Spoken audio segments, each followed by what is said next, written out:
Hello everyone. तो कैसे हैं आप सभी। आशा करता हूँ आप लोग अच्छे होंगे।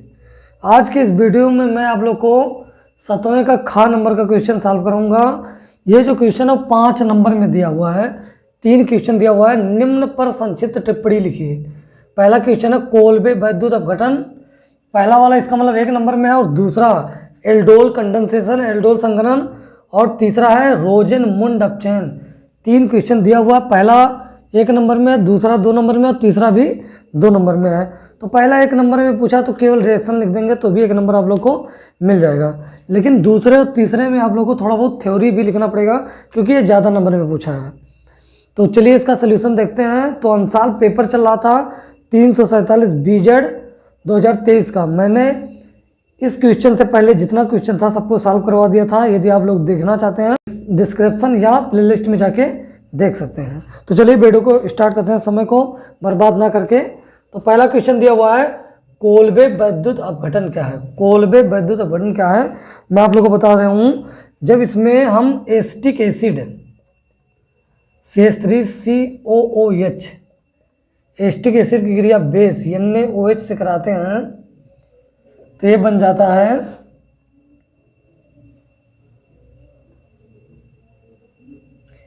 इसका नाम है कार्बोक्सिलिक अम्ल का सोडियम लवण।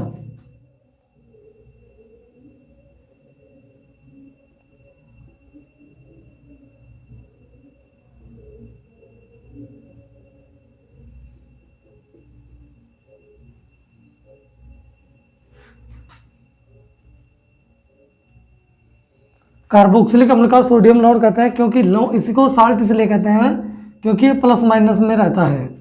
और यहाँ पर आप पोटेशियम भी लिख सकते हैं, तो इसे कहेंगे कार्बोक्सिलिक अम्ल पोटेशियम लवण, और इसमें जल बन जाएगा, H2O निकल जाएगा। आप जानते हैं जो ये कार्बोक्सिलिक एसिड है, एसिटिक एसिड है, इसकी क्रिया ये एसिड है और ये NaOH क्या है, ये बेस है। जब एसिड और बेस की क्रिया कराते हैं तो क्या बनता है, साल्ट बनता है और वाटर बनता है। लेकिन इसमें बनाना क्या है, कोलबे वैद्युत अपघटन के द्वारा ये नहीं बनता है। अब हम क्या करते हैं, जो कार्बोक्सिलिक अम्ल का सोडियम लवण है ये लिखते हैं CH3। इसका हम क्या कराते हैं, कार्बोक्सिलिक अम्ल के सोडियम लवण का वैद्युत अपघटन कराते हैं जलीय विलयन में।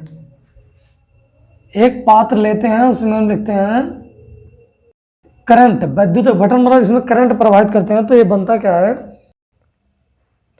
ये बनेगा एल्केन। यहाँ से CH3 निकल गया, इसमें CO2 भी निकलता है, CO2, और बनेगा इसमें NaOH और प्लस H2 गैस निकल जाएगा।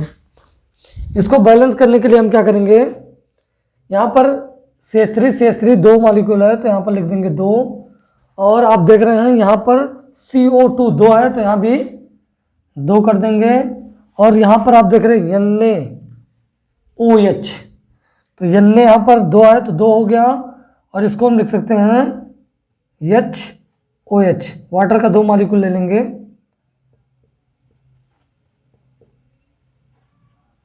तो यहाँ से क्या होगा Na, और यहाँ से OH, तो NaOH निकल गया, यहाँ भी 2 मॉलिक्यूल कर देंगे, तो ये बैलेंस है।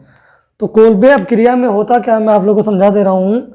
इसमें जब हम कार्बोक्सिलिक अम्ल का सोडियम या पोटेशियम लवण लेते हैं और उसका विद्युत अपघटन कराते हैं तो ये बनता है एल्केन बनता है। लेकिन इसमें ध्यान रखेंगे जो एल्केन बनता है वो हमेशा इसमें जो कार्बन संख्या आती है हमेशा सम संख्या में आती है। R जो आएगा हमेशा सम संख्या में आएगा, और CO2 बनता है, NaOH बनता है, और H2 गैस क्या होती है, निकल जाती है।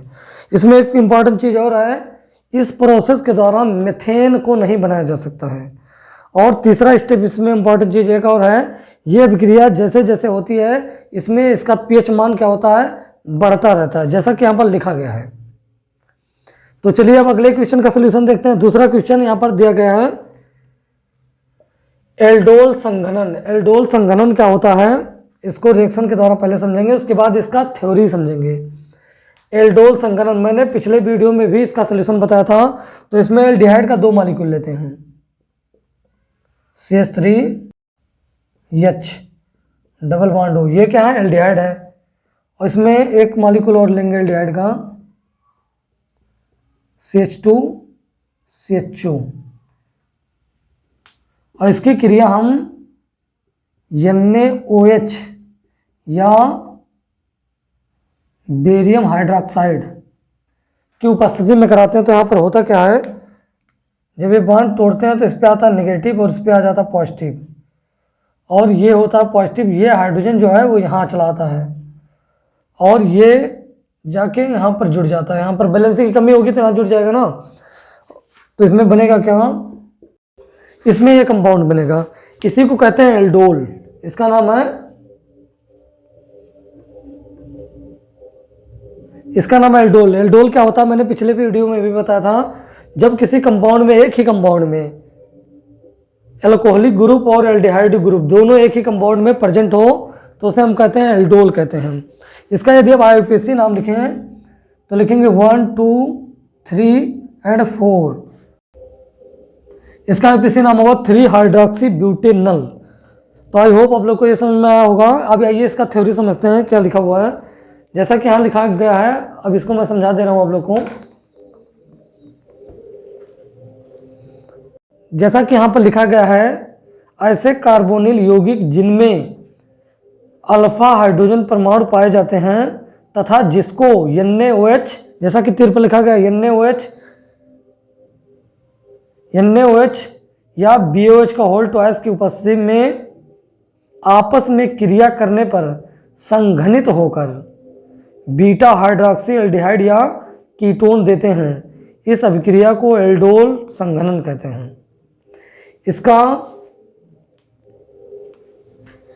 इसको हम बीटा हाइड्रोक्सी एल्डिहाइड भी कहते हैं, बीटा हाइड्रोक्सी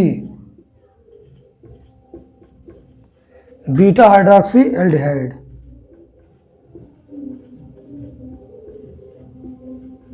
तो दोनों नाम है, या बीटा हाइड्रोक्सी एल्डिहाइड कहें या एल्डोल कहें या 3 हाइड्रोक्सी ब्यूटेनल भी कहें।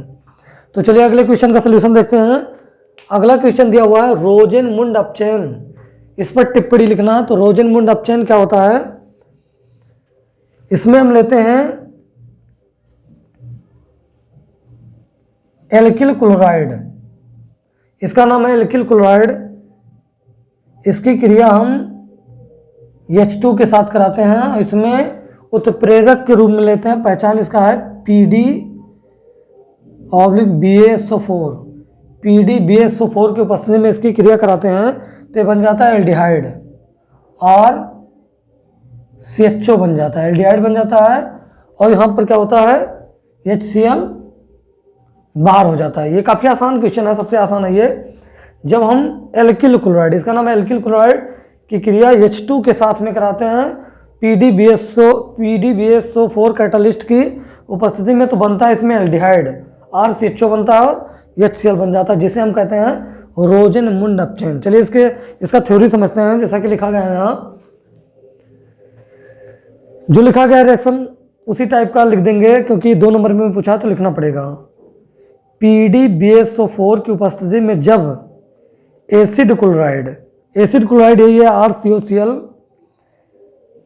के उबलते विलयन में H2 गैस प्रवाहित की जाती है तो एल्डिहाइड बनता है, जिसे रोजेनमुंड कहते हैं, जिसे हम रोजेनमुंड अपचयन या रोजेनमुंड कहते हैं। तो आई होप आप लोग को जितना बताया गया वो समझ में आया होगा। ये लास्ट क्वेश्चन था, तो अब अगली वीडियो में मैं आप लोग को नेक्स्ट आंसर सॉल्व कराऊंगा। तो आप लोग पढ़ाई करते रहें, मिलते हैं नेक्स्ट वीडियो में। All the very best.